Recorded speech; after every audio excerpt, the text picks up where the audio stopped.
Hello guys, back again, Casual Blading Bevvie, episode 15. Today we've got Steve and Swain on. The one and only crazy bastard, doesn't fall over, lands every trick, fucking possible textbook style. So Stephen, obviously everybody's a little bit interested about your background, your upbringing, where you started skating, how old you were, just general fucking information that people don't actually know about you. Do you want to give it a little kick off there? Yeah, well, ask me a question. I did just ask you a question, you dickhead. that was like a massive question. I've been like hours. Yeah, that's what we want, and we've got a little bit of time. Right, well, I'll start from the very beginning then, because that usually makes sense, doesn't it? Yeah, that's why I asked. So go ahead. All right, getting all smart.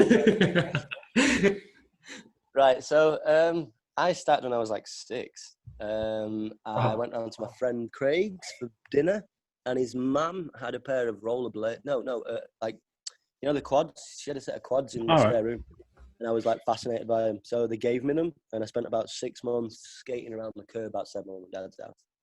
That was great. And then my mum went to town and bought me some skates for my birthday. Did exactly the same thing with those skates. And then they started to rub me, if I remember rightly, started to hurt my feet. So I sort of quit for a bit. And then my mum decided to get my brother a set as well. So me and my brother basically got on it. And this was about 97, I think. I could be wrong. Maybe 96, I don't know. Yeah, it's a long time ago. But yeah, so me and my brother got on it. We started like putting fairy liquid on curbs and rails, thinking that's how you waxed it. Because we had no idea aggressive rollerblading existed. So we called it solar death grind. That's how hardcore we were. And then one of my brother's friends from school called Alex, she basically told my brother there was this skate park in Wakefield and it would be cool if we went and visited it. Something to do. My mum was like, no, like that's not a good idea. I'm not taking you to a place like that. So after about 5 months of groveling, like, come on, like, please. My mum eventually plucked up the courage and took us to the skate park that was in the back of Wakefield in the absolute ghetto. And it's called the Rehab. And the first time we went, we basically got told that we couldn't skate because there's got to be a learner session on before we go in. So we went home, came back like 2 days later, and we did the learner session. Then you get given a little pass thing in Rehab to say that you can go on the big section, because obviously they don't want people killing each other, and they don't do that in skate parks anymore.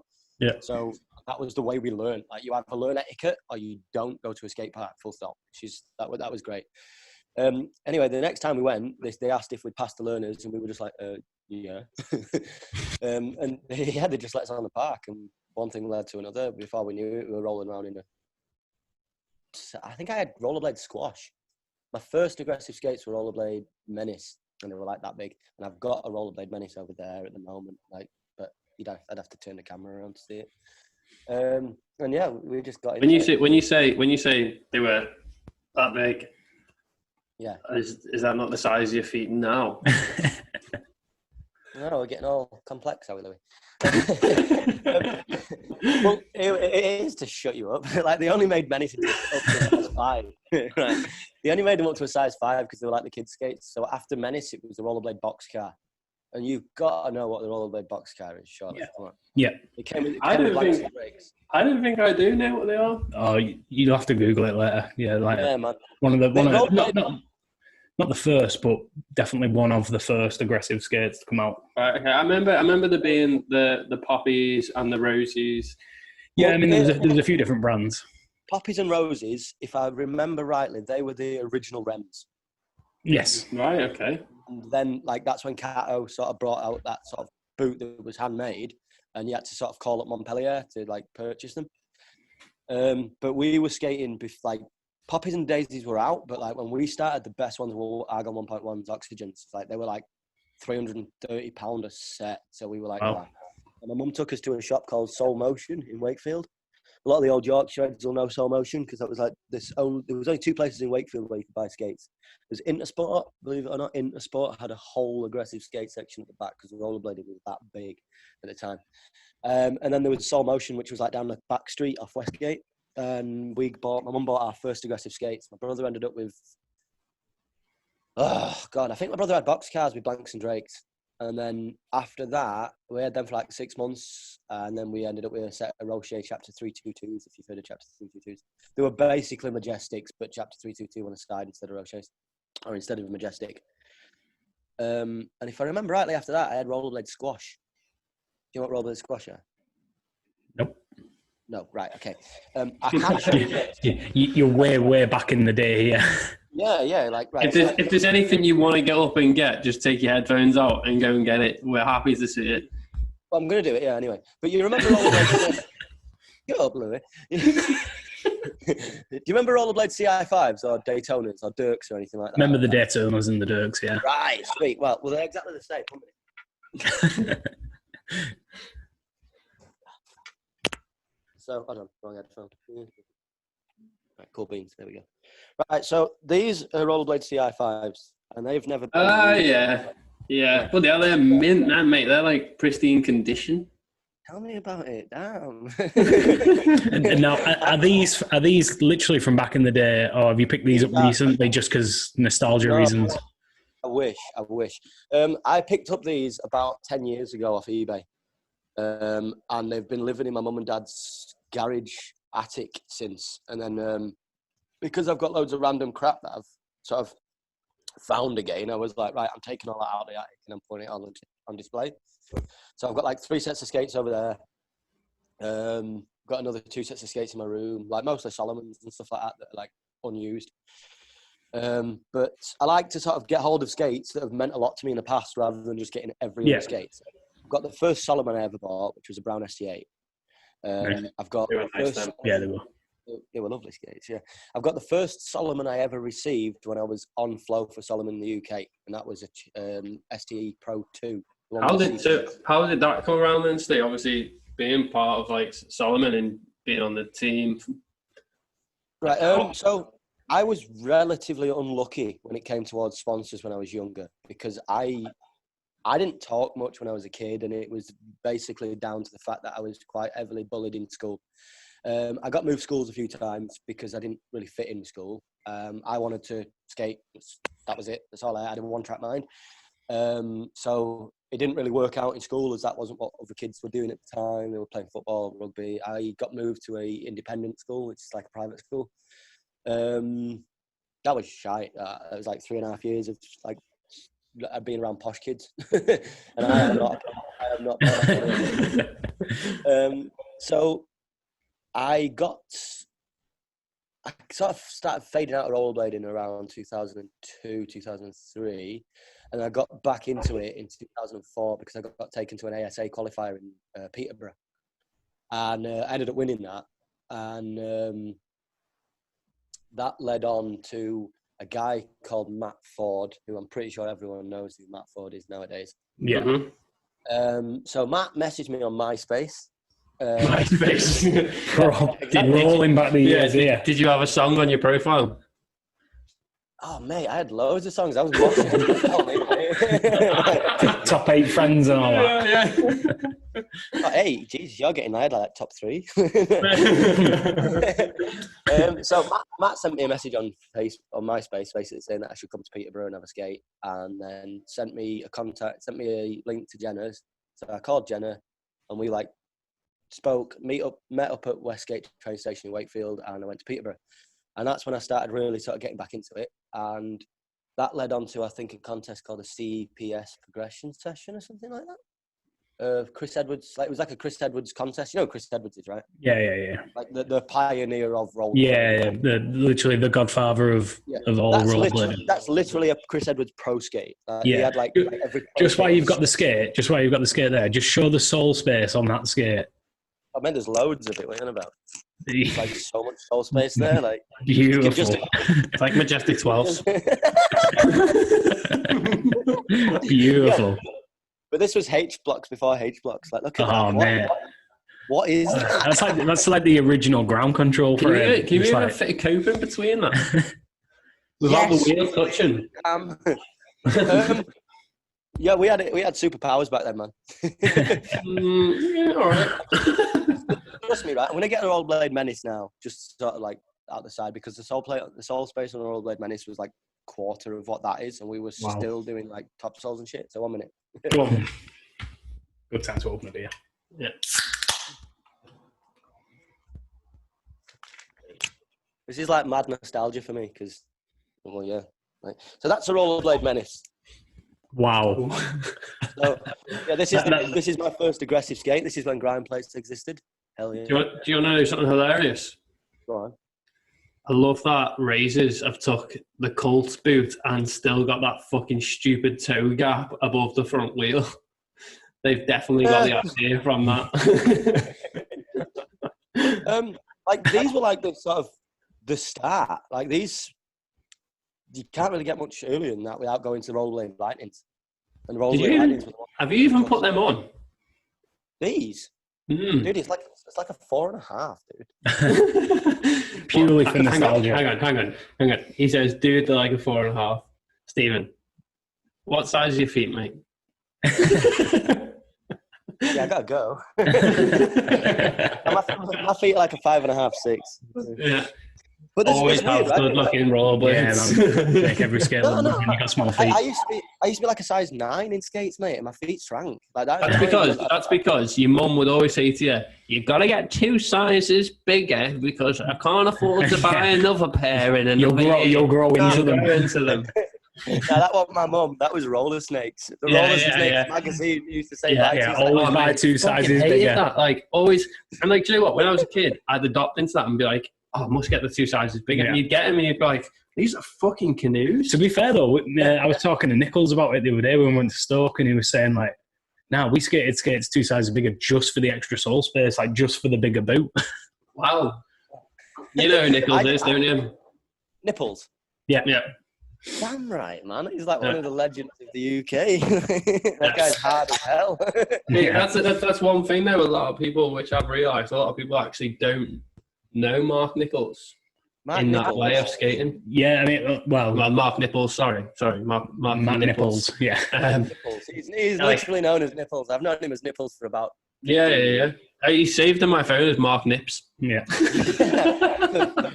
Big nips. Yeah, big nips, yeah.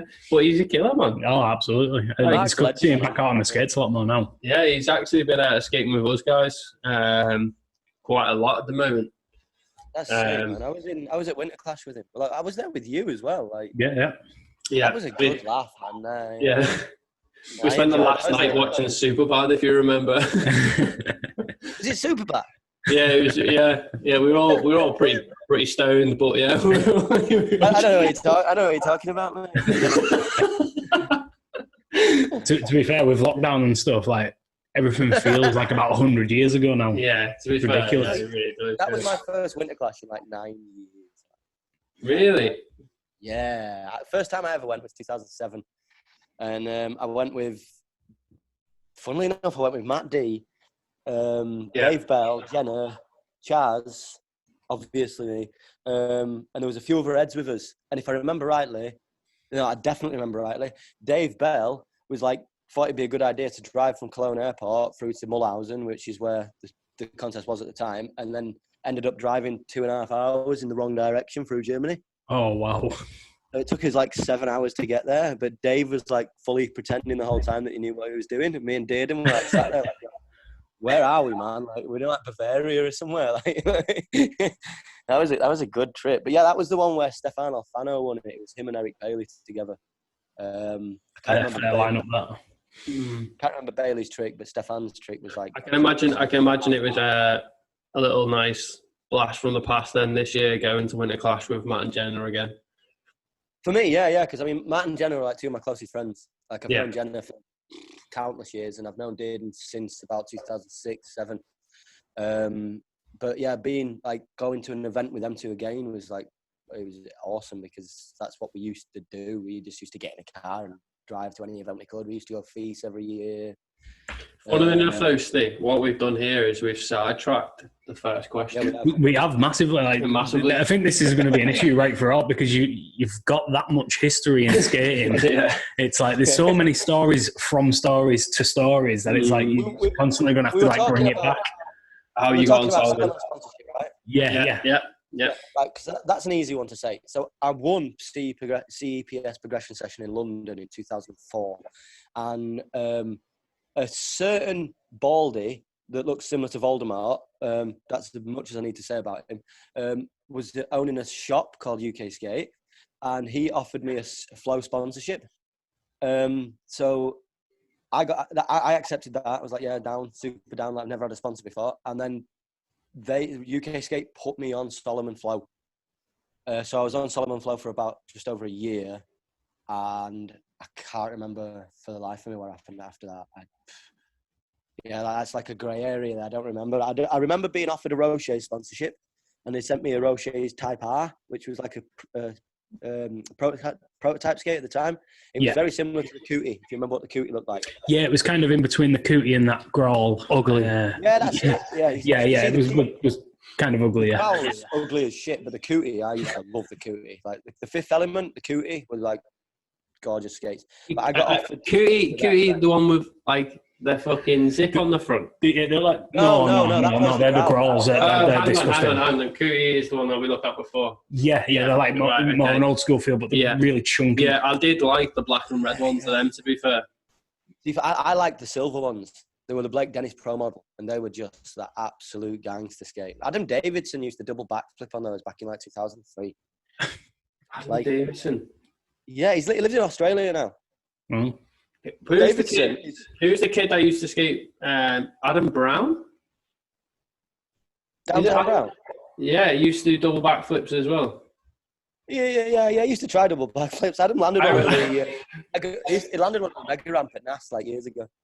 I remember watching him try a double backflip at Slam Jam one year on the fucking works, and he just kept shinning the end,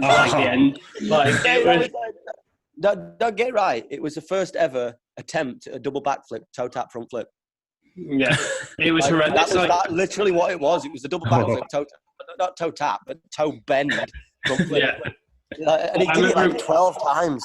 Mate, I remember him doing the double backflip and just landing on the fucking peak of the fucking quarter on his shins every time, and it was like, this is grim. I'm not going to lie, right? 12 times.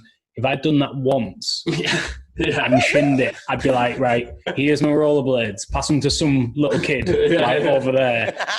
I'm going home. I ain't coming back. Yeah. For real, like the sixth time in, you'd be like, yo, dude, this is not working. That just sounds disgusting. Another few times. He just kept going. It was just like, this guy. Yeah. He had a vendetta against it, mate. He must have 4 pairs of football shitties on. Must have like sweaty nightmares thinking about it. Nah. So from there, obviously, skated for Solomon, and you had the Rochers, having an interest from them. I assume you didn't go with the Rochers. No, I hated the Rochers. They looked crap.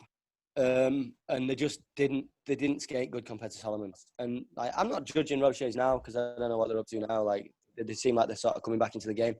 But back then I wasn't interested in the slightest. And I went back to Solomon's for a while. I bought some Solomons. I remember buying Chaz 3s.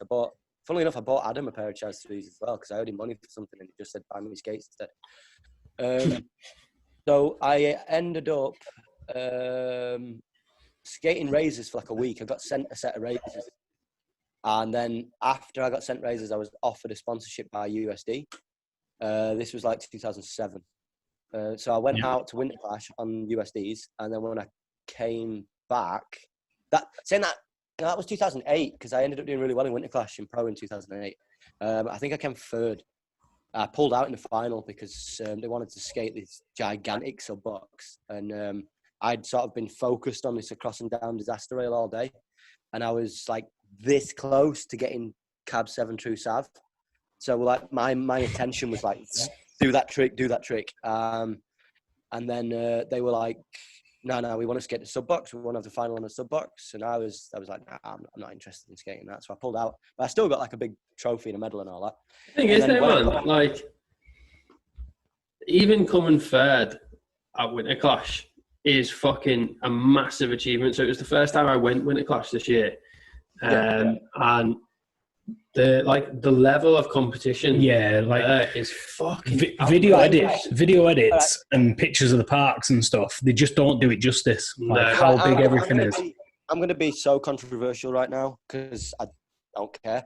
But the level of rollerblading that was there is absolutely nothing on the level of rollerblading that was like back when Chaz and Stefan were at the top. Because watching the 2007 final was like making your eyes bleed, mate. The tricks that were going down were like you couldn't fathom what was going on. Like Chaz was doing cab 630 Royale to alley topsail cab 7 out.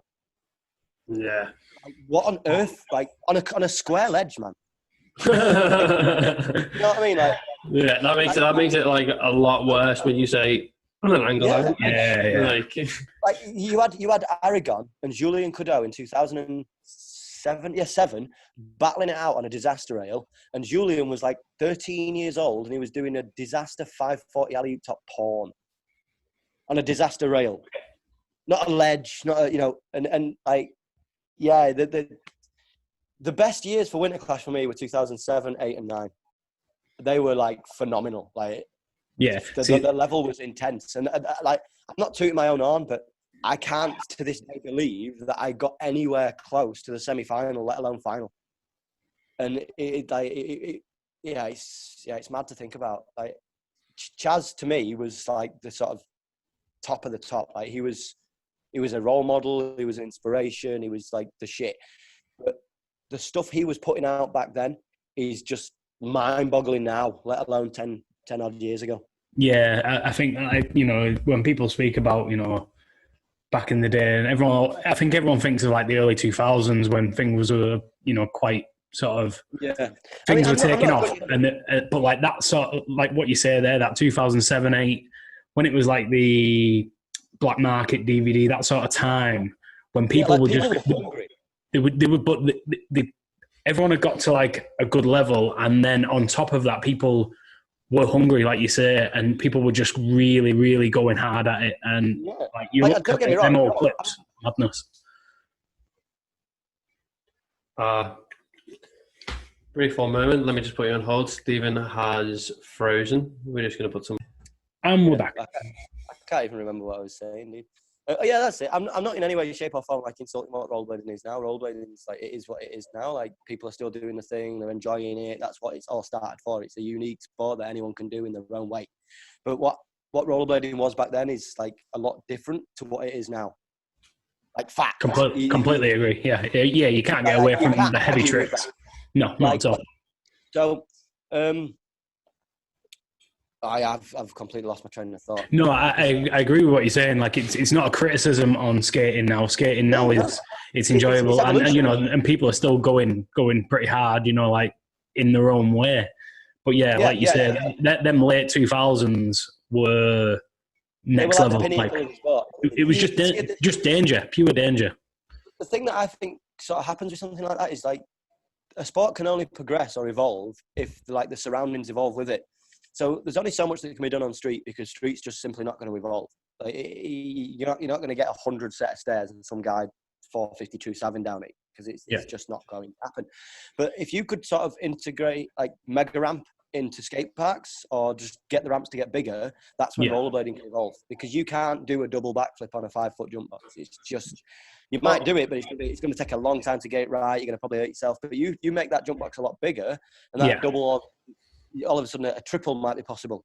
Or I don't think, in all honesty, I don't think I've seen street-wise a better trick than Fraser Watson doing that disaster true top pawn down that chrome rail. You mean the famous? Yeah, but you got to think Conor O'Brien, like 450 back rail, held that rail. I would rather not true top pawn it. I would rather. I don't know, because it depends. We are talking to a guy here that does like 540 true acids disaster for fun, warming up, for having a laugh. I won't exactly say for fun, dude. Like. Well, you've got them on lock, so it becomes a fun game. A lot of peer pressure, Well, to be fair, it's one of them, innit? Like, I know certain people that can true top pawn with their eyes closed. David Wade. Like, that guy can true top pawn anything, anywhere, anytime with his eyes closed, and it's the easiest thing in the world. But it's one of them. It's either a comfort trick for you or it's something you find really hard. So, for instance, you might find a true soul really, really easy, but the next guy might find it really hard and he finds a true top pawn really easy. So it's just one of those. It's each to your own. Like for me, the best trick I've ever seen in rollerblading is Sorel down Yale, 450 back royale down forum ledges. And it wasn't a perfect looking trick, but in terms of getting your balls out and wrapping them around your head, that is by the best, most intense trick that's been put out in rollerblading. If you've been to forum and you've looked over that gap and thought, hang on a minute, some guy 450 back royale that, I mean, if you want to go and do that, by all means, I will like bow down to you. But that is the most intense thing I've ever seen happen in rollerblading. One question I think that a lot of people would like to ask you, I think, obviously, you know, you're not the tallest character. You're like every other fucking rollerblader who's got a good style and steez. You're all about 5'4", 5'5", which, you know, is nice. You know, it shows a lovely good style. But one question I think a lot of people would like to know is how the fuck have you learned to jump my height? Which obviously, you know, I'm fucking tall as fuck. So I think like getting around certain gateways in rollerblading is how you approach it, and it's sort of you wouldn't expect a professional runner to sort of just get his shoes on and go running one day and break a record, or the amount of sort of time and effort and practice that goes into sort of that. So I always sort of found ways of stretching and found ways of sort of slowly getting into it that led me to be able to jump high. So when I first got my skates on, I'd do a few squats first, I'd loosen up my lower body, and then I'd spend 20 minutes skating a P-rail just to sort of relax my muscles and get everything ready. And then for me, jumping's all in the head. Like if something's like lower than your nipple height, you're going to be able to jump onto it. It's just sort of getting it into your head that it is definitely possible to get onto that and finding a way of doing it. So for me, it's more of a mental game. Like if you can see yourself doing it in your head, then it's 100% possible. But if you're telling yourself straight away, like, damn, that's so high, you kind of you're fighting a losing battle. I have this discussion with these fucking small gentlemen all the time that they'll always say, like, I can't skate that, fucking hell. You know, it's like my nipple height, you can skate it. And it's like, but you don't have to be tall. You don't have to be tall to be able to jump. Like I said, that's a defeatist attitude, though. If you're going to go at something at a defeatist attitude, you can't expect to come out. Like, you have to find... What are you laughing at? Yeah, this guy, he's laughing at me because I'm 5'5" and the most defeatist attitude when anything comes above my waist. So, yeah. I agree with what you're saying. I get where you're coming from. It definitely is in the head. Can you kind grind? Obviously, you can kind grind. That's just a question. You can obviously right. A kind grind is the best way to start because a kind grind is one of those grinds that you can bring like the negative plate so close to your face when you jump for it that it's an easy way to start. It's like a gateway trick of starting to jump high. So see, for me, that's a good way of looking at things because a lot of people, they'll see me skate and they'll say, like, I'd say sweaty is a comfort trick for me, but it's the same idea. Yeah, sweaty is easy to jump. You can bring your legs. Yeah, and it makes sense. The thing with the sweaty is it's all front foot. So if you miss that front foot, you're in a bad situation. Yeah. But if you can jump way higher than what you'd imagine you can jump because it's the way of, you don't have to cross your legs. You don't have to think about anything getting in the way. It's simply a case of jumping as high as you can. And I mean, I'm left-footed. Most of the tricks I do on my left foot. And I have this theory that if I can get my foot up to it, then I can get onto it. Yeah. Do you know what I mean? And when you jump onto a high rail, you're not jumping onto the top straight away. Yeah. That's another thing that I think is a bit of a mind F about it. You're sort of jumping onto the side of the rail and dragging yourself on top of the rail. Do you know what I mean? Yeah.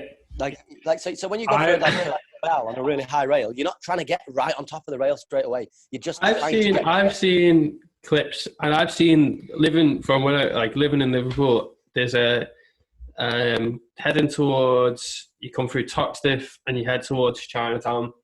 And there's this marble ledge, which I know you have done, Steve. And it's fucking massive, mate. And I come up to it and I'm like, wow, What ledge? What ledge? Tell me. So you head up from town, head out of town, and then you head towards Chinatown. Do you remember the red marble ledges? Yeah, you go past the bombed out church, and then Chinatown's like on your right. Yes. So near the Chinatown, there's like a little college area with that little tiny surf set, but a big fuck off marble ledge. Oh man, you're going back a long time ago. Yeah, a long time. But I'm telling you now, mate, it's big. Like it's tall. Do you know what I mean? Yeah. Fair play though. Like if you've got that. You know, the best advice I was ever given for jumping high was, funnily enough, off Demetrius George. Pistol squat. I don't know what they're called. You know when you sort of bend your knees out, you put your feet together and you sort of sit down like a squat. Yeah. And then you start doing it on one foot. Yeah. You, like when you go down on when you hold like a macchio and you sort of lower yourself. Yeah. That's a pistol squat. Yeah. For them, there's like the best sort of way of gaining strength in your muscles. You've got to have strong legs to jump high. It's about core strength, and like obviously you've got to sort of believe that you can do it, but it's more about sort of having core strength. So you give like a mix of like confidence and core strength, and you can. I mean, look at Shima. Shima's like the same height as me, and that guy can jump higher than me. Or could. Like Shima was. Everyone's seen that like fish brain he did in Leading in the Blind that was down that like ledge on forever, and it was like over his head height when he jumped on it. Yeah. Don't get me wrong. There's small people who can jump, so it's definitely doable. I never write it off. I just write myself off, so it's fine. Get on them pistol squats. I need to get on them pistol squats. Got a lot of arse and a lot of Holston pills to quarantine pick up. skate mini ramp for 20 minutes before you try and jump high. Yeah, I'm absolutely blown out my ass. He won't do that. I always try and say to him, "Come skate ball with me." He's like, "Nah, just gonna skate these boxes and revs." Give me a nice casual box. Skating ball with you, like you're scary skating ball with me. Like you scare me. What do you mean? You are so furious. Like you're going like Mach 10 at everything. Like, I'm gonna kill something. Yeah. You're the same. You just don't realise this. You go fucking Mach 10 at everything as well. I know what you're talking about, man. Yeah. So right after that, then stay up. We've heard about the Solomon. We've heard about rochers. We've heard about razors. USD. One thing that I've realised over the years is you skated razors. You skated razors throughout majority of your older career. Yeah, but never actually been part of them. I don't think Andy Wagner likes me. Right, okay. Fair enough. Yeah, straight out there. Yeah. I mean, to be fair, like there's I don't think I fit the criteria of what razors want, if you know what I mean. Right. Like, I don't care what I'm a flat out park skater. I love park. That's all I've ever wanted to do. I can skate street. I mean, if you learn to skate park and you can't skate street, there's a problem there. Because like I've always found park to be harder because you learn to skate transition. Anyone can skate down the road. Like, I will vouch for you there, mate. I know like you're an absolute fucking killer in the park, but I've also seen you skate street over the years. Some of the clips that are out there, like they might not like come out very often, and they might be few and far between. But the ones you put out, it's like they're just straight bangers, like True Mizzou in a roof. Oh god, yeah, Sam Cooper. That was like second go. Yeah, that's it. Just like obviously you enjoy skating park more than street. As you've said. Like you can do a 20-second line and put like 5 tricks all out, and it just I love the feeling of like boosting off a transition with a flat spin or something like that. I like the feeling of being weightless. I've not seen any other rollerblader just step over ramp works. I've not seen any other rollerblader near enough touch the ceiling like Steve does. Yeah, there's some fast skating. Yeah, that step up, mate. I can fire up that step up because I don't like spins, but I can fire up that step up. But I'm telling you now, you're looking at like 3 foot above it. But then I can Steve, 10 up here. Yeah. Ceiling height. Yeah. Like spins that people only talk about. Yeah. Like you play on aggressive inline or rolling. yeah. Just a computer game. Well, when I was a kid, when I was like sort of growing up in rollerblading, 1080s were pretty normal, man. Like you had Stefan knocking 1080s out in 1999 in X Games, like in shorts, for God's sake. Like, so it's like I grew up with these tricks, looking at them like I need to learn that. I've got to go out and learn that. Like, I solely learned cork 10 or cork 9s and cork 7s because of Stefano Alfano. I don't care. What do you say those about things? Stefano Alfano. I learned that shit because of him. He was a massive inspiration to me in rollerblading. Would you say though you're a natural for rollerblading? You know, I mean, you get like natural talent, don't you? So it's a case of having natural balance. But I think what I mean by that is there's a lot of rollerbladers. I myself, like, I feel personally that I was not a natural putting them on, and I've killed myself over the years to try and get to like a level I'm at. And I've took a lot of fucking hefty bails. I still fucking do.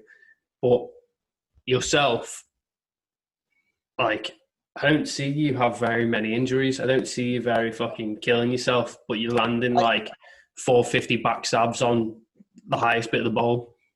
I think when it comes to sort of tricks like that, you can't just sort of put your skates on a normal day and go and knock out a disaster 450 back stab or something.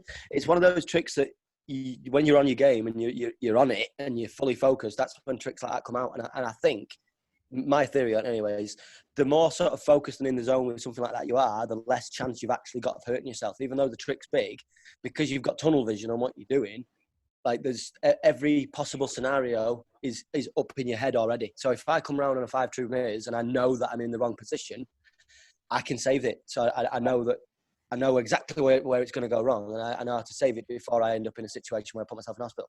That's where I'm shit at. I ain't got the saving ability. Yeah, to be fair, like it almost seems like you've got to a point where you practice that much. Like, obviously you've got natural talent anyway, but at the same time you've put in the man hours and skated parks religiously. I have destroyed myself in the past. I've had myself. Oh God! I mean, just that's a broken shoulder there. That's been like that. Can you see it? That is a nip shoulder. Yeah. Nips has that exact same shit. Yeah, horrible. So that's my collarbone that's stuck out. Yeah. And that's been like that for like 11 years. And I did that in Adrenaline Alley after being there for like 20 minutes. And I was just 316 down, like a little step up. I wasn't putting any effort into it or anything. But because I wasn't sort of fully acknowledging what I was doing and like thinking about it, I slipped and knocked my shoulder out. And it's been like that for, like 11 years.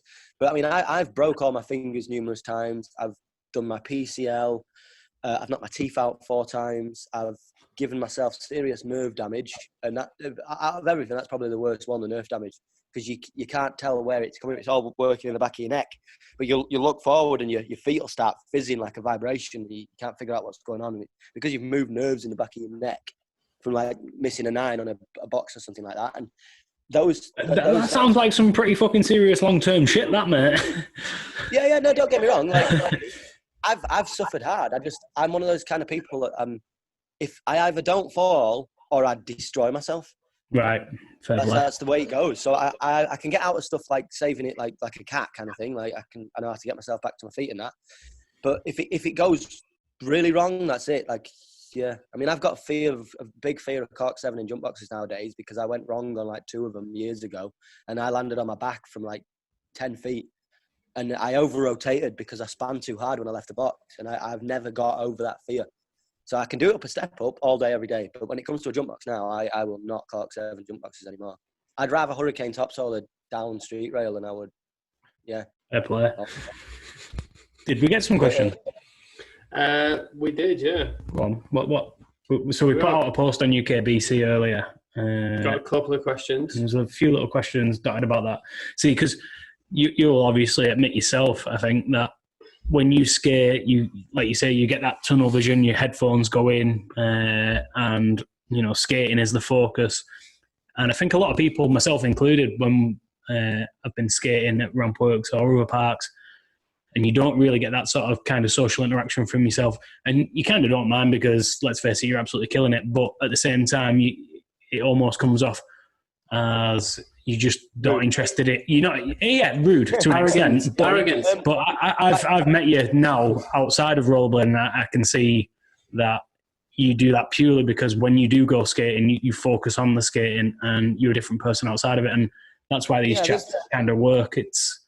There's two kinds of reasons behind it. One, I am useless at socializing. Like, I'm a lot better at it nowadays. Like, you get pushed into it.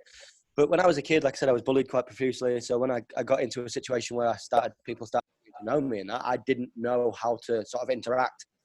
So I would either wear my headphones and get on with what I was doing, than stand next to someone that I don't know and wants to start a conversation with me and me make a complete tit out of myself because I am not what you see.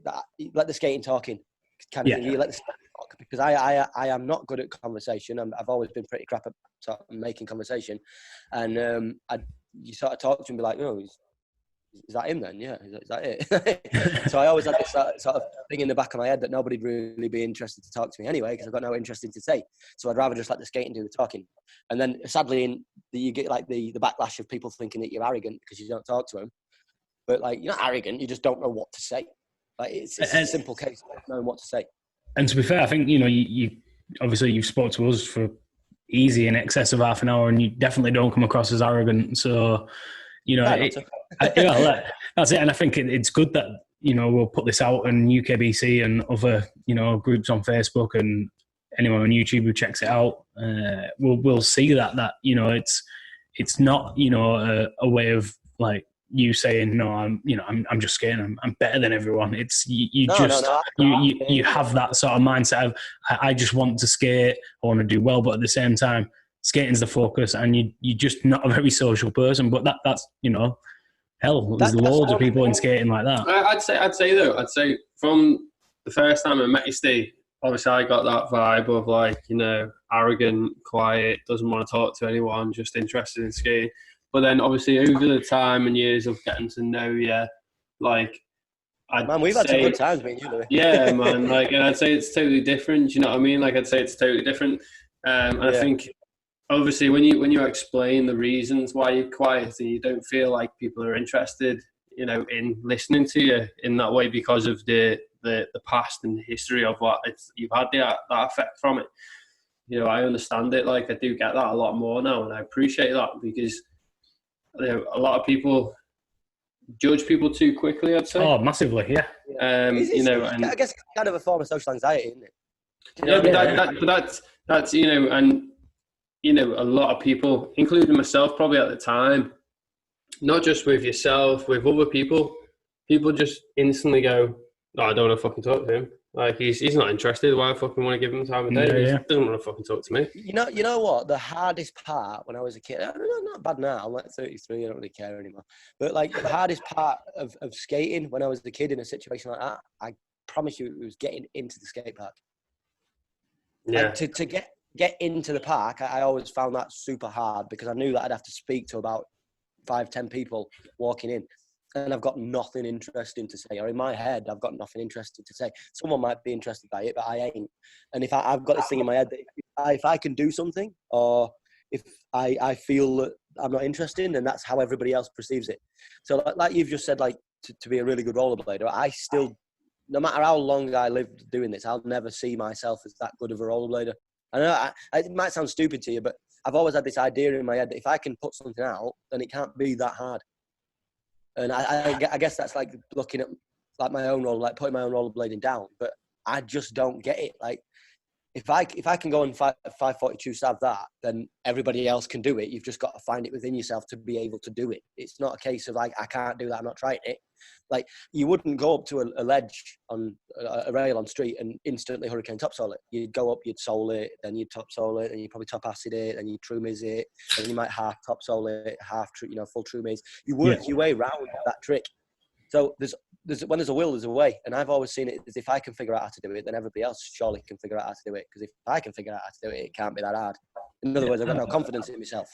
No, I mean, that's a hell of a way of like, the way you speak about it there, it's like, for when people watch you skate, you obviously don't appreciate it from your own side, but when people watch you skate, people like feel like this guy's like fucking Superman type shit, like, honestly, man, like it blows people's minds, and I think it's crazy to think that you do it so you find it so well, not easy, but at the same time, you've got that mindset of you've got to that stage and you feel like that everyone can do it or could do it, and everyone's of a different mindset where they're thinking I could never do that. And it's a great mindset to have.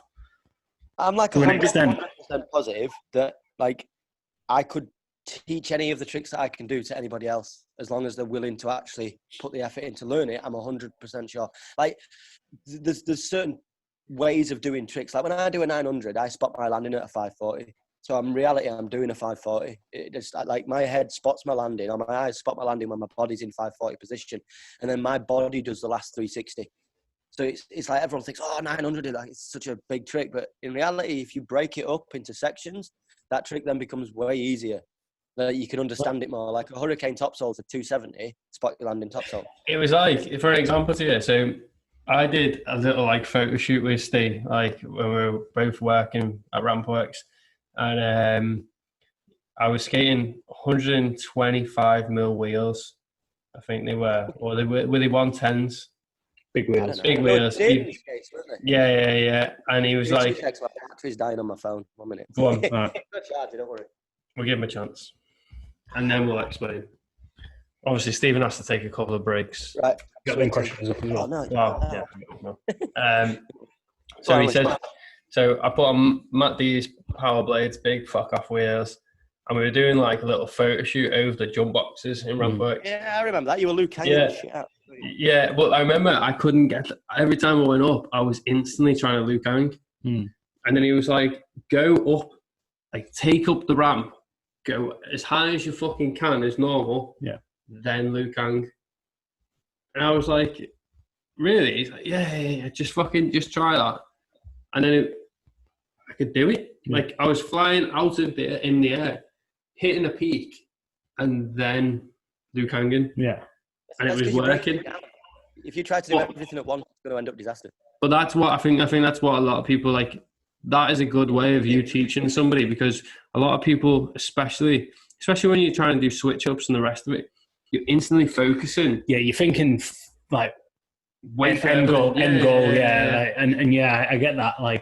But how he's done that is he said, explained, you're breaking it down, go up the fucking ramp, get your air, get the lock on the grab, and then fucking crack landing. Break it into sections. Use it both taught us. Most of the time, the reason stuff like that happens is because when you're going through something that's slightly intimidating towards you, you're thinking of the bad things. You're thinking of what's gonna go wrong, and like as hard as it is, you've got to think about how it can go right and what you can do to make everything easier for yourself. So if you're coming out of a jump box at like 15, 20 mile an hour, and the second you leave that box, you're trying to kick your feet straight out, that's going to get your center of balance off completely. So as soon as you get to the peak of your air, your center of balance is off. So you're not going to land on your feet no more. You're wobbling around. You're trying to save yourself. You're doing a running man. That's because as soon as you left the box, you try to get the trick done immediately when you've got all that time in the air to sort of do what you want. So if you take the time to sort of pump out the jump box, relax in the air, and then do your trick, it's all going to sort of work out smoother and sort of more in your form than than eating shit. Yeah, I can't argue with it. Like it's. So Steve, we have got quite a few messages. Well, not a massive amount, but we've got a few questions for you. Have you heard of a guy called Steve? Steve Proctor. Steve Proctor? Yeah, I know Proctor. Yeah, big guy. Yeah. So the first question that we have got from Steve Proctor is, does he have any plans to return to the Shire one day? The Shire? As in Yorkshire? Well, probably, yeah. Well, he's not talking about fucking Lord of the Rings. If you're the same height and you look like you could be part of it. He might be talking about where I live, like Hobbit country. That's true, yeah. Barrow. Fucking Barrow. I'm in Yorkshire now. I returned to Yorkshire like 8 months ago or something. Right, well, there you go. Proctor, you got your answer on that one. He's in the Shire. He has also said, go on, what are you going to say, Steve? I live in Pontefract, West Yorkshire. Yorkshire. There you go. Next to Ponty Racecourse, if anyone knows Ponty Racecourse. I live right next to Ponty Racecourse. So, Proctor, is that what we're pronouncing it? Proctor. Steve Proctor's also elaborated and carried on with, on a serious note, what's his biggest fail / injury? He's one of the few guys who seems to never have downtime and always going huge. Biggest bail? Damn. That's a good question. Oh man. I don't. I'm trying to think now. I'll answer it for him. There isn't one because he's natural and he's fucking boss at rollerblading. No. From what you were saying before, that them Cork 720s, like flat back. Yeah, That but I don't sounds think pretty that's the horrific. worst bail I've ever had. That was just like that was like uncomfortable. It hurt like shit. But I'm sure. Oh, that's a good question. Nothing when you skate the bones. Nothing.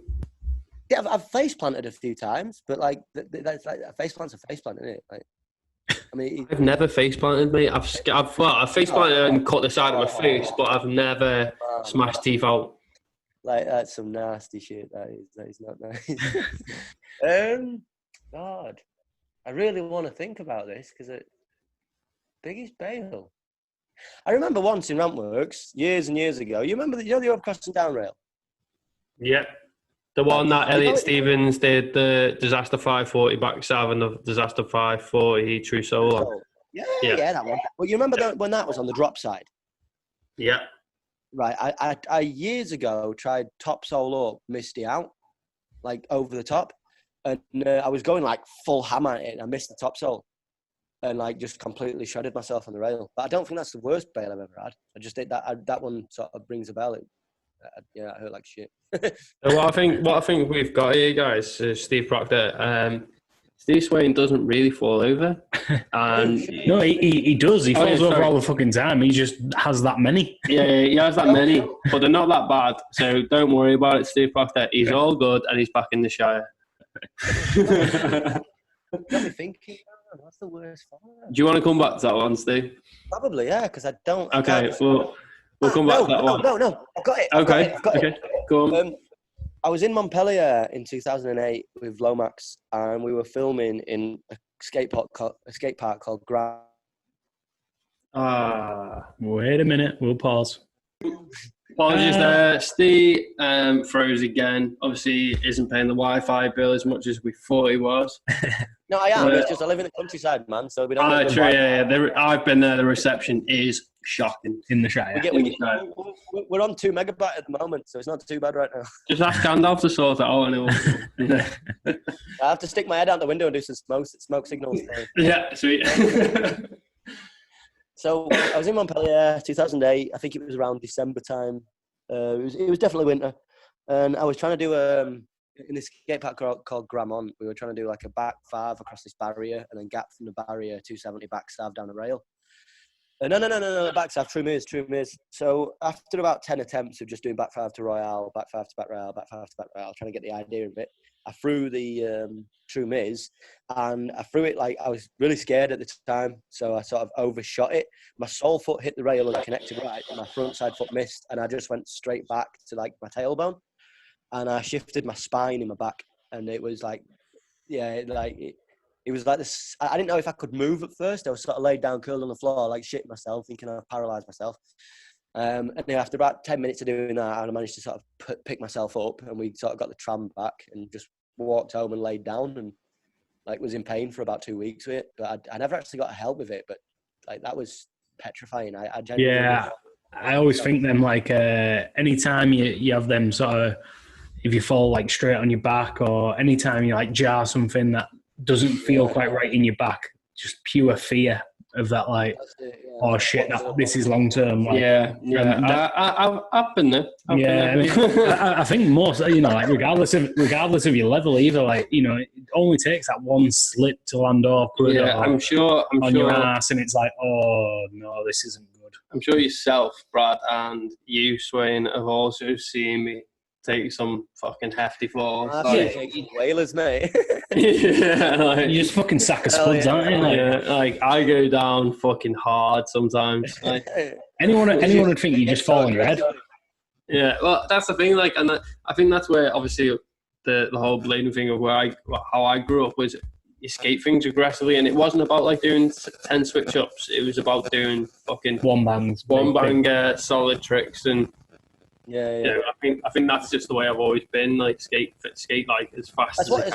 It's what does it for you, mate? That's what it is. It's what makes you happy to. It's how you like to skate. like, and it's funny because 90% of people will say to me, "Fucking hell, mate, you don't need to go 100 miles an hour at this trick," and I'm like, "Well, I don't realise I'm going 100 miles an hour." Like, No, I get you completely, man. Like when I'm skating rail, sometimes I like in my head I'll be like, "Go super slow." So I'll go super slow. Filming it, and I'm gonna watch it back, and I'm not going super slow, and I'm like, if I went any slower, I'd be going backwards. But yeah, like when you watch someone like Lomax skate a rail, and he can do like 5 decent switch ups within the space of about 6 meters, like I just don't get how you do it. Like no, neither do I, mate. And it's so impressive to watch because it's like going back earlier where you said to me, "Oh, you fucking go Mach 10 round bowls," but then at the same time, you also go Mach 10 round bowls. You just don't. I think you're that used to it now. You don't realise. Everyone knows their own sort of not limitations as such, but like what feels comfortable to them. And you skate within your means and stuff like that. The next question we had after Steve Proctor. Yeah, Proctor. Steve Proctor. I apologise, Steve. Funny, man. Have I? Probably. Maybe. Get his name right, I'll come beat you up. Yeah, don't say that, please. So the next one is Lewis Yoxall, UKBC. Lewis Yoxall, and his question is hardest competition / best competitor he's faced in a competition. Before you elaborate on that, you've got Alex Brunton jumping in on the comments. That saying Brian Aragon winning class 2009. That has to be it. Yeah, pretty much, probably. That's the one that yeah. Alex just answered that for you. Nice one, Alex. Appreciate you fucking cutting the conversation short. The hardest competition I've ever witnessed was not Winter Clash. No? No. The hardest competition I ever witnessed was Eisenberg's Hoedown. Right, okay. That is... I was lucky enough to go to that in 2006 with Matt Ford, Chaz, and Rosie O'Donoghue, and a few other heads from that way. And we got, like, I entered Hoedown, but I didn't really sort of go for it because I was more like, wow, I'm around, like, friggin' Jaron Grob was there, man. Like, yeah. Dominic Sagona was there, like, big, Ian McLeod, man. Like, big names that you don't really see travel a lot were at this contest. And that was the most intense contest I've ever watched in my life. Like, that was it. But the most intense contest I've ever competed in was probably that Winter Clash, yeah. Because I didn't even think I'd made finals. I thought the semi-finals was the finals. So I sort of skated my heart out in semi-finals. And I snapped my frames, which was crap. And Kaizen gave me a set of prototype slimlines to try out in the final. Slimlines, they're the ones. So I was putting my skates back together when I found out that I was in the final. So in the final, I wanted to compete on, I was putting my skates back on. I didn't realise that there was like more to come. Yeah. So next one is Sammy Sendit, Sammy Hands, Sammy fucking UKBC, whatever you want to call this guy. Always say the same shit. Yeah. What inspired him to push the boundaries? For me, it's people like Jaron Grob and Stefan Alfano and Chaz and people like that, because it wasn't a case of wanting to push it. It was just a case of wanting to copy it. I was like, I want to do that. I really want to do that. Like the first time I ever seen Stefan do a cork 9, to me, I was like, wow, like what on earth was that? So, I mean, I'm sat downstairs having my breakfast before I go to school, and this is like 2001, probably 2000, maybe 99, around that area. And I'm seeing all this like X Games Global and X Games like finals and that, and you've got Bruno Louvet and Stefan, and you can't speak about X Games without speaking about Sven Bokhorst. But like those guys really sort of, they made me want to do what they were doing. So it wasn't a case of me sort of wanting to push the boundaries. It was just a case of me wanting to do what everybody else was doing. But then when I got to that point where I could do that, like, where do you go from there, man? You've got to start trying other things. So everything that I could do that was like, if I could do a 5 true mirrors or a 5 true sav, like the next thing from that is to go at it fakie and cab 7 true mirrors and cab 7 true sav. And I mean, I always wanted cab 7 true spin soul, and I came very, very close to it in Rampworks, but I couldn't get the last. I locked on, but I didn't have the sort of core strength to hold my body up after sort of going at something like that. Yeah. But it wasn't really a case of wanting to. I just wanted to sort of have fun. And to me, doing something like that was like, wow, that was so much fun. Let's do it again. Let's try it again. Let's see what we can do next. What comes after that kind of thing. So for me, it was just a case of like wanting to copy my inspiration, but at the same time, when you've copied them and there's not much left to do, what do? You've got to make it up yourself. Yeah. So I make it up myself. So the next couple of questions, Steve, are just people taking the piss. I like them though. Yeah, I like them too. They're great, and I do agree with next one. So, Mr. David Wing. Shout Shout out Wingy. Shout out David Wingy. Shout out Wingding. Yeah, absolute shout out to Wingy. Next question from Wingy is, why did you stop wearing that Misfits t-shirt? I still got that shit, man. I still got it. I suppose I hit puberty. Well, I wish you'd wore it in this. I do remember you wearing that Misfits t-shirt a lot. I'm right, man. And you want to know something? We want to know, like, don't get me wrong. I always thought the Misfits were like top, but do you want to know where I got the Misfits t-shirt from? Because I've never spoke about this to anyone. Go on. Right, you know of a guy from Manchester called Al Morris? Mm-hmm. Yeah, Al Morris used to wear a Misfits t-shirt, and I thought it looked cool, so I went and got myself a Misfits t-shirt. That's genuinely like... Shout out Al Morris. You've really helped us stay there with his fashion. No, that Misfits t-shirt is like sort of like a trophy to me because I won a lot of contests in that t-shirt. So my mum and dad sort of kept it. So it's in my old room at my mum and dad's. I'll be dead honest with you. I used to really like the Misfits logo, but I never really listened to the music. Yeah. So I felt like I couldn't wear the Misfits t-shirt. Yeah, I couldn't just be that guy. Do you know what I mean? Wearing a band t-shirt. Yeah, never been that guy who wears a band t-shirt. Doesn't look. I think that was the case with the Misfits in general. I don't think a lot of people listen to the Misfits. It's like Thrasher. Like people wear the Thrasher. Yeah, it's like a pop icon design now. Yeah, exactly. So, I think it was something that people thought was cool, so they just stuck it on a t-shirt. The next one we've got, Steve, is from Connor Queen. Who? Connor Queen. Oh, go on. Sorry, that sounded quite rude. That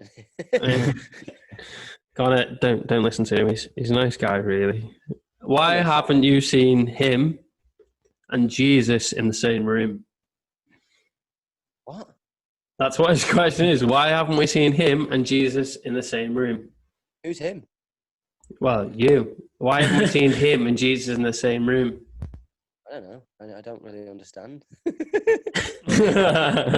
Right, well, that question's fucking gone. Nice one, Connor. Done a good job there, mate. Appreciate it. Sorry, mate. Sorry. The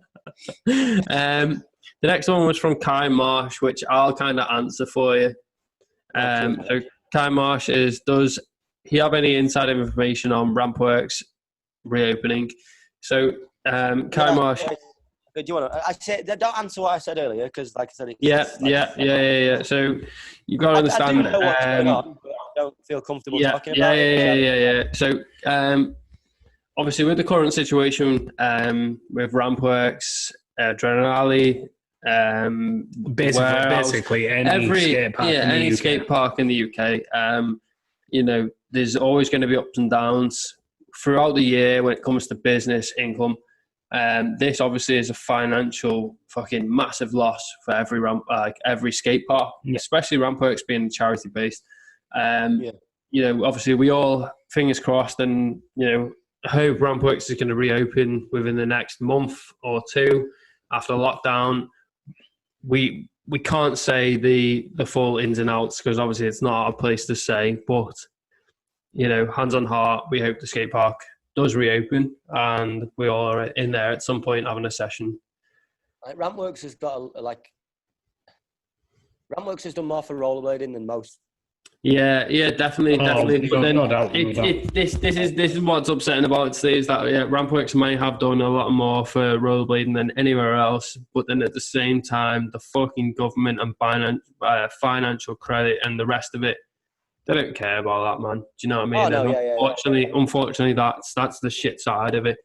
But just the best thing you can do is keep your fingers crossed. Yeah, that's all. Yeah, that's all I can say. Yeah, and that's the same from us, Kai. Is that we, fingers crossed, it's going to open back up. You've got to see the fucking damage this virus has done when it comes to businesses, especially charities. Do you know what I mean? Rampworks is a charity, so there's certain things you can talk about due to the fact that it's got to be transparent, being a charity. So, like, I don't think many people have really spoke about this in the past, but just to give you an idea of how hard it is to run Rampworks, the rent on Rampworks bill is about 100,000 a year on just the rent of the premises. Two and a half grand a month. That's got apps. No, that's a lot more than that, Louis. Is it? Yeah. Well, no, just for the building alone was 2.5 grand. It works out 99,000 a year just to pay for the building alone, and they don't get help from that, even though they are a charity. Yeah. So, I ran Bones. I ran Bones with a team of people for about 7 years, and you don't realise until you're in that situation that the max amount of money you can take off a customer coming into a park is about 15 quid. And that's hoping that they come and buy some food off you. So if your entrance charge for the day is a tenner, you can't get any more money out of that person unless they buy sort of food or a product from your shop. Yeah. So if your outgoings are, the rent on Bones was 2.5 grand, with £900 a week on for the building. So we've got to earn a minimum of £1 grand a week just to pay for the building. And that doesn't include the waste disposal, the insurance, the water, the staff. It doesn't include any of that. And then you've obviously got your rates on top of all that. So you've got to earn a minimum of like £3,000 a week just to pay the build. And if you're only charging £15 a head, you've got to make sure that the numbers are constantly high coming through your door. And if they're not, you start to worry because there's no form of help a council will give you. Like, councils don't want you around. They would rather have outdoor put-up parks that are free because they don't have the responsibility of, like, well, yeah. I mean, I don't want to get into it because it's a long time. Yeah, that's definitely a topic we can touch on at another point with other people, but at the same time, you know, like, that kind of sheds a lot of light. Yeah, it's very, very, very hard to run a skate park, bottom line. Yeah. Like, you've got people trying to sue you through the eyeballs, left, right, and centre, no matter what. You know what? I'm sure you'd appreciate, Steve. You know, a bit of a sensitive subject. You know, on the touch of Rampworks Skate Park, you know, I'd like to say truly missed and truly never forgotten, mate. Ian Robinson, the amount of time and graft this gentleman has put into it, and just being a fucking genuine guy. Like, Ian was one of the nicest people. And I know people say this all the time about the deceased, but Ian was genuinely one of the nicest. Yeah, mate. Like, do you know what? I've ever had the pleasure of knowing. Like, yeah, myself. And I'll be honest with you, Steve, it breaks my heart, mate, going through my contacts and having a look to see if I've got his contacts and seeing his name. Yeah, I've still got his name in my phone, mate. And like, I think every time I forget, like, and you know, because obviously it is one of them fucking them deaths in my head that I just don't want to actually put down as it's happened. Yeah, so like, I'll go through my contacts and I'll go, oh fucking hell, Ian, and then I'll go, yeah. Fuck. Yeah, it's hard, that, man. And, you know, we don't like ending these sort of things on a downer at all. No, it's not so much like we're going to end it on a downer. It's more of a thank you. Yeah, exactly. And that's what I was, Because, you know, Ian has done a lot for that park. I understand Robert Godfrey. Not just that park, just rollerblading in general. Yeah, rollerblading in general. And, you know, Ian, Dave Bell, them two guys together when it comes to the rollerblading situation, thank you. Yeah, you see, that's it. I mean, like Rampworks was genuinely responsible for like some of the income that Rolling used to. Like, that's why Rampworks was in it, because Rampworks sponsored the company that made that game and made it possible. Like, don't get me wrong. Like, Dave Bell can talk your head off. Like, Dave can talk and talk and talk, but he is one of these. He's got such a big heart of gold, and he really genuinely cares about people having a good experience within this sport. And that's what Slam Jam always was today. He wants people to have a good experience. Like, it doesn't matter if you're throwing a 1080 topsoul or if you're throwing a 360 over a small box. The fact that you're attempting it and the fact that you're trying it and you're pushing your own limits is what Dave always cared about. Do you know what, mate? One thing I will say about Dave Bell, and I love the guy for it, is that, like, you'll turn up to a skate park on like, especially Rampworks on a Thursday, and you'll see 10 heads, and you'd be like, yes, Yeah, absolutely. yes, Buzzing this about is it, what yeah. it's about. Like, fucking boys are out having a session. Like, this is great. And you know what? I'd stand there and talk to Dave Bell for like half an hour, 40 minutes of the time session. It was obviously Yeah. like 5 hours, man. Oh, yeah. Dave, just let you know, Dave, sometimes, mate, you have to shut up. All right. We'll have to get Dave on. Yeah, no, so this is the next thing, Steve. We are actually going to be in contact with Dave Bell at some point and get him on here. Like, he needs to be on here. Yeah, like, Dave is a legend, man. I don't know if we've got enough batteries for the camera and lights. But To be fair, though, like people need to know about Slam Jam and the Gathering, you know, Dave everything Bell, like that. Legend, absolute legend. Slam Jam was the longest running contest in the world. Yeah, Like, definitely. And that was all done by Dave Bell and like Rampworks. And it got to a point where Dave used to organise the whole contest a year in advance. Just so everybody knows, the Gathering, when you call it the Gathering, that is Slam Jam. That is Slam Jam. Dave Bell just took a little twist on it and thought, I'm going to call it the Gathering this year. But it's always going to be Slam Jam. Yeah. Any organised event from Dave Bell will be Slam Jam. A lot of rollerbladers that are very well known to this day were produced. Slam Jam was one of their first biggest contests. Yeah. Like definitely. Slam Jam was the reason they were like, yo, that guy's getting really good. Like, you know, yeah, it is what it is. Like, I won a Slam Jam, and that helped me out massively in 2006. That sent me through to Dallas.